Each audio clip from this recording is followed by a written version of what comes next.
প্রধানমন্ত্রীর বঙ্গ সফরের দিকে নজর রাখব। ফের বঙ্গ সফরে আসছেন প্রধানমন্ত্রী নরেন্দ্র মোদী। মহালয়ার আগেই কলকাতায় আসছেন প্রধানমন্ত্রী। রবিবার অর্থাৎ 14ই সেপ্টেম্বর কলকাতায় পা রাখবেন তিনি। পরের দিন যোগ দেবেন ফোর্ট উইলিয়ামে সেনাবাহিনীর কর্মসূচিতে। 15ই সেপ্টেম্বর ফোর্ট উইলিয়ামে সেনাবাহিনীর অনুষ্ঠানে যোগ দিতে রবিবার রাতেই কলকাতায় আসছেন প্রধানমন্ত্রী নরেন্দ্র মোদী। অসম থেকে রবিবার বিকেল 5:35 কলকাতায় বিমানবন্দরে এসে পৌঁছাবেন প্রধানমন্ত্রী।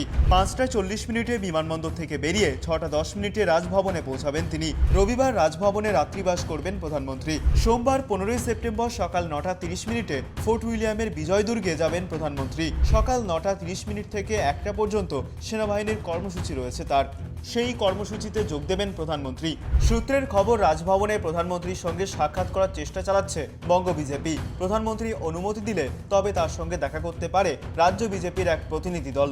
সোমবার সকাল 9:30 থেকে দুপুর 1টা পর্যন্ত ফোর্ট উইলিয়াম অর্থাৎ পূর্বাঞ্চলীয় সেনা সদরে দেশের প্রতিরক্ষা ব্যবস্থার পর্যালোচনা বৈঠকে অংশ নেবেন তিনি। বৈঠকে প্রধানমন্ত্রীর সঙ্গে থাকবেন প্রতিরক্ষা মন্ত্রী রাজনাথ সিং, জাতীয় নিরাপত্তা উপদেষ্টা অজিত ডোভাল, সেনা সর্বাধ্যক্ষ অনিল চৌহান ছাড়াও 3 বাহিনীর প্রধান। 15 ও 16ই সেপ্টেম্বর অনুষ্ঠিত হতে চলা কলকাতায় সেনার পূর্বাঞ্চলীয় সেনা সদরে কম্বাইন্ড কমান্ড কনফারেন্সের উদ্বোধন করবেন প্রধানমন্ত্রী। বৈঠকে 3 বাহিনীর সমন্বয় ছাড়াও আধুনিক যুদ্ধ প্রযুক্তির ব্যবহার নিয়ে আলোচনা হবে।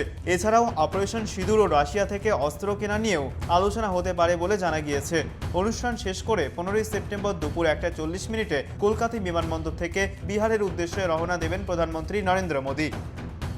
Bureau report, tribe TV Bangla.